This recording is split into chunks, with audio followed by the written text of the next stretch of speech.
Hilton's Law. You have to remember that, well, first of all, let me review Hilton's Law just for anybody that doesn't remember. Hilton's Law was espoused by Dr. John Hilton in the mid to late 1800s. But basically, what he discovered anatomically, that a nerve that innervates a muscle that crosses a joint also innervates the joint that it crosses.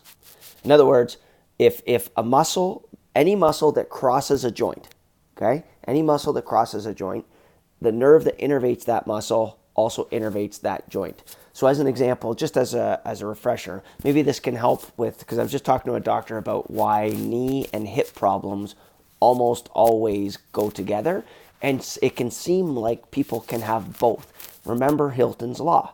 So you have three nerves that come down, right? You got the obturator nerve, you got the femoral nerve, and you got the sciatic nerve in the back. So the obturator nerve comes into the middle. It innervates the adductor longus, the gracilis, which goes down past the knee, and the adductor brevis. And then because the adductor longus and brevis really affect the hip joint, and gracilis can affect the hip, but it also affects the knee, you'll find that the obturator nerve can affect the hip and the knee together. So any one of those muscles or the obturator, subluxation involved in the obturator nerve can give you hip or knee pain, right? Go to the other side, the femoral nerve. So you got the femoral nerve, it does like the pectineus, but also does the quadricep muscles, right? And so those quads, they come and they cross the hip joint, but they mostly work at the knee. We know that they mostly work at the knee, but because it crosses both joints, the femoral nerve problem can affect the hip or the knee. I'm pointing my hip and my knee. I just talk that way, my hip and my knee, right? And then you have the sciatic nerve coming around the back, and the sciatic nerve, it does the adductor magnus, so deep on the inside of the leg, but also semimembranosus and semitendinosus. Remember, those are the two hamstring muscles that you check the insertion point just below the knee or by the knee for the confirmation of a D negative subluxation. So D negative, you're checking for on the ipsilateral side of an anterior sacrum, you have a tension in the semimembranosus, semitendinosus as one of the tension points, and so you're checking that.